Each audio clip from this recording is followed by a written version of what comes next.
Okay guys, so we're gonna go over our trades for today. Today we only traded one stock. Today we traded PIXY. PIXY was on the Gapper scanners. At the beginning weren't too sure about it because for several reasons. So on the daily chart, this is the daily chart here. We can see that it's clearly below the 200 EMA, this purple line right here. And so that's one red flag. It's usually you want to trade anything above it. This right here is kind of like a resistance, basically a ceiling. And so anyways, that's one red flag. The other red flag was that we have a lot of these gappers where it opens or where it gaps up.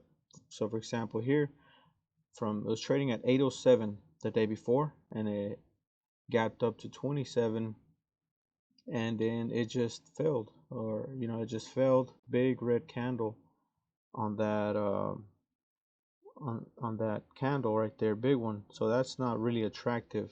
And then so that was one red flag, and here we have another one that it could not hold this level. It popped up and it came all the way down. You do not want to get caught on one of those drops. Those drops can really do some damage. And so that was that one candle there. So that's two big ones. And then we have this little mini one here where it popped up and it just failed. And this one, it came up to the 200, found that ceiling resistance, and it failed. And then here today, of course it was kind of the previous days it was just kind of failing. It started dropping from 450 down to 325, 330. So another way to look at it was that it's curling up, uh, potential move higher, but definitely you have to overcome all these big red moves. Yeah, you do have potential from $4 all the way up to 10.50. This purple line up here. But if you get caught with it going the wrong way, I mean, you could definitely be holding from up here from 10 all the way back down to whatever. And usually you want to stop out before the loss gets that big, but it just the way some of these stocks have been dropping these last few days, it might drop $1, $2 in a matter of seconds. So anyways, we ended up trading it. I took some trades pre-market. Let's see. We can see that pre-market it moved from 350 up to 450, pulled back, kind of just riding this VWAP right below it, popped up, pulled back. Here it was right under VWAP, and then here we just started. Was watching it very closely here at 426, right at this level here. I'm disappointed in myself because I did not take the trade, but I was kind of hesitating. So it popped up from 380 up to a high of 437. Here it pulled back. I think the reason I didn't get in this one was because here we had this doji here from 421 up to 437. So that's kind of like a candle of indecision. You're not sure what it's gonna do here. Like the stock doesn't know what it's fixing to do. And before that candle, we'll see. This is what the volume looked like. Of course, you had increasing volume going up to the big move here, and then we had this declining volume on this doji right here. So that to me kind of says it's indecision. So on this one, yeah, it was true. It opened and it flushed all the way down from 426 down to 411. So the high of this candle was 437. The low of this was 411. So it pulled back, and then we had really high red volume on this one red candle. So that kind of made me, I wasn't too sure. I felt that since it had so much red volume, this next candle, it might open here around 420s, in the 420s, and then just break this support of 411 and come down to VWAP. I guess what it had going for it was that it was pretty close to VWAP. I mean, it is 25 cents away, 25 cents away from VWAP, this orange dotted line. So that was your potential loss there, at least, your hard loss. If it hit 410, that would have been support. And if it breaks 410, your next stop is VWAP. Well, it ended up opening right under 420 at 419, and then you had volume coming in. It overcame this red candle, this red volume bar, it had more volume, and it squeezed to a high of from 419 up to 475, which is ridiculous. I mean, that thing it just exploded. 475, then we had a micro pullback from 485 to 483, and then also again I was like, okay, well, that was strong, so 483 is the high of that candle, and I was like, well, that 1 minute breakout worked pretty dang well, so I'm gonna watch it for another one. The high of this candle was 478. We did have lower red volume on this decline, uh, this pullback here. So I was like, well, that looks pretty good. So I ended up jumping in here around, I think it was 470 where it opened, 470, anticipating this move, a break of 478. So I jumped in at 470, pretty heavy on size, and then it popped up to 480, and then it kind of just pulled back. So I just took my profit there at 480. It pulled back. I know it looks clean here, but nice pop up to 490, from 470 up to 490, 20-cent move. But it wasn't that, and that was not the case. It went from 470 up to 480, kind of pulled back, and then it curled up to 490, which I was already at by then. And then on this next candle, so since that was kind of like a false breakout there, I was like, well, this next one we might get a drop. We might get a little pullback if we break support of 468. So it dropped pretty hard, from 490 down to around 470, and I jumped in here on this orange arrow, where this orange arrow's at. Little dip by 472, sold up here at 479. Nice little, just a small pop. Wasn't very big, but here it kind of just was trading above the VWAP, just a little bit kind of bouncing around. And so I was watching this for a gap and go, not really a gap and go entry, but I was watching it out of the gates. So PIXY, I was thinking, because usually the way stocks trade is they repeat the day after. For example, yesterday we had a trade on OPGN, and it failed out of the gates. It failed. It dropped about 20 cents, and then it popped up. So that's exactly what I was watching on this one. I was waiting. I was like, well, okay. So since we had that stock do that yesterday, there is a pretty good chance that we'll get that today. Hang on, let me plug this in.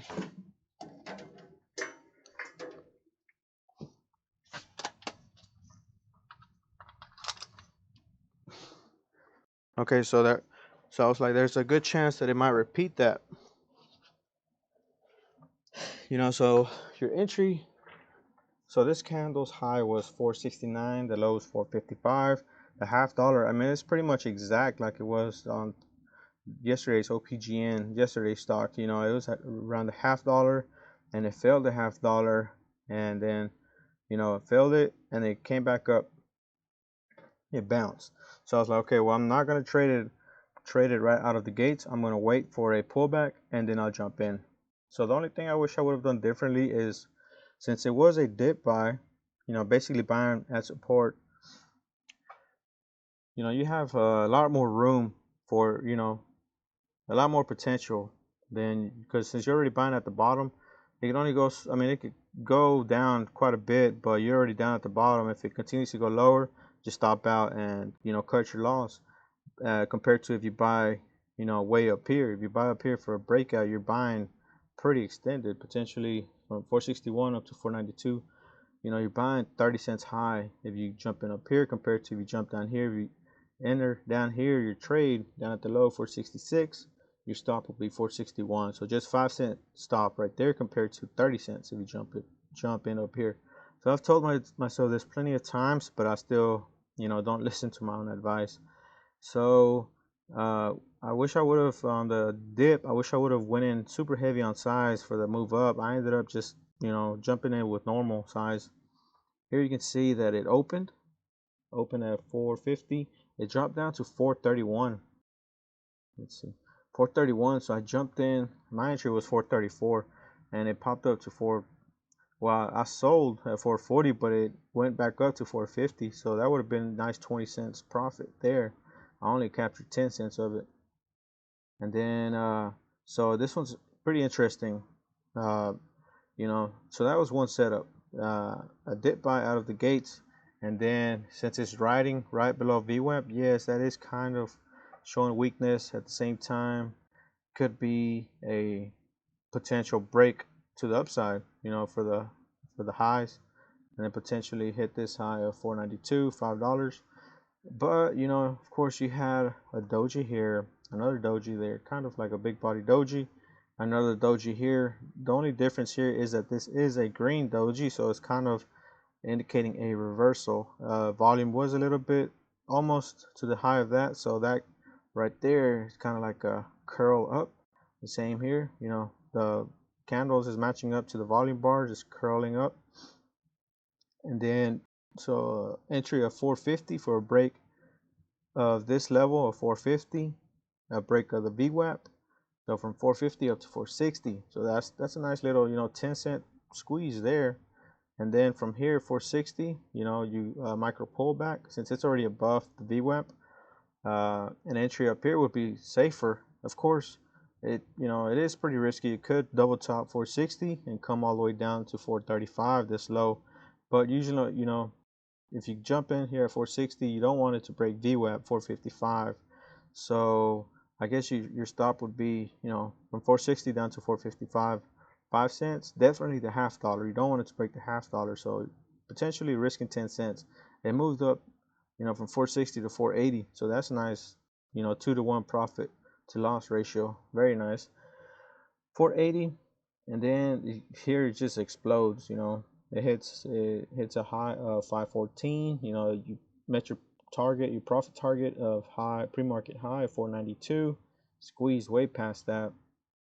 So I was watching it closely here. I did not take the trade, unfortunately. I mean, now that I look at it, it was a quality setup. A quality setup. So I keep an eye on these for the next few days, and they might work out pretty well. Definitely on these dip buys out of the gates, I might go a little bit heavier on size since I am pretty much buying down at support. And with this one, I'll just kind of be a little bit more careful, but this setup was nice here. And then we traded a few more times. Okay, so let's see.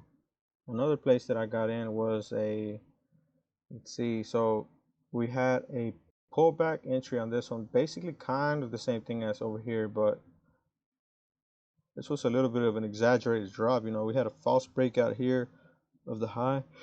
514 hit a high 520. It pulled all the way back down to 452. This is a indicator of a reversal, potential reversal. You have the bigger upper body. So a high of that, 470, a break of that, and then a break of VWAP to the upside. But that was a false break there, so that kind of, it's like, well, there might be a false break, it might be a little bear flag, and you get to move lower, potentially down to 425, 430. But it goes the other way, and it looks like it squeezes some people out.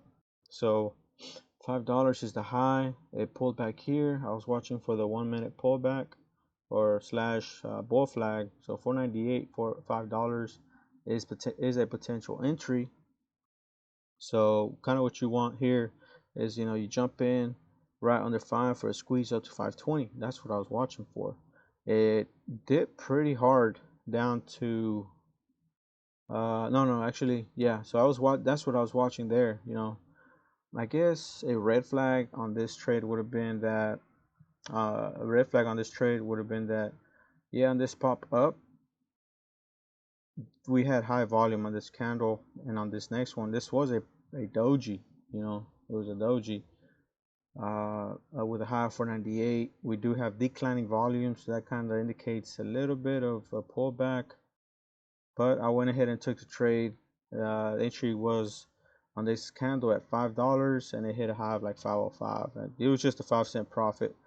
It did not hold. It was a false break, and it pulled all the way down to 477, and I jumped in there at 480.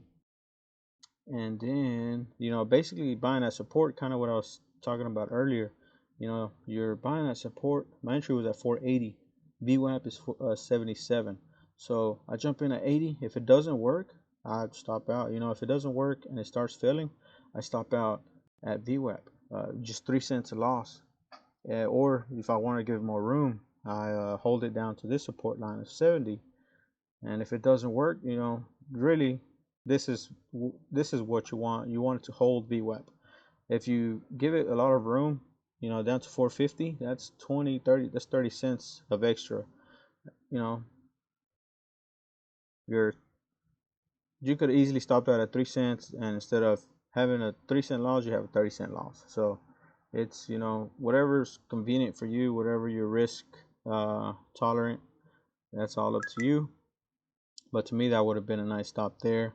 So I jumped in at 480, and it popped up to a high of 490, actually 498, almost to $5. So pretty much almost 20 cents for my entry. Unfortunately, it was smaller size down here. I'm not sure why that happens. Whenever I take smaller size, I get bigger moves. Whenever I take big size, I have smaller breakouts. I'm not sure how to correct that. I've noticed that on my trading, but I still don't know. I guess since it's I know it's definitely a mental thing. I know if it's since it's small share size, I'm like, well, the loss isn't it's not gonna be that big if it goes the wrong way, so I just take it here. And those are usually the better setups compared to up here. I went in with not super heavy size, but definitely heavy size in here. I went heavier size on this trade here. A break of 5, because I was looking for a break of 5 up to 520. This is risky. You're jumping up here on this high. Potential is that it comes down to 470. So you're risking 30 cents compared to here. I jump in at the low and I'm only risking 3 cents. And here I got the bigger payout, 20 cents here compared to 5 cents there. But so that might be something that I'll work on, try to adjust so it works on my benefit. All right, so that was it for today. Thank you.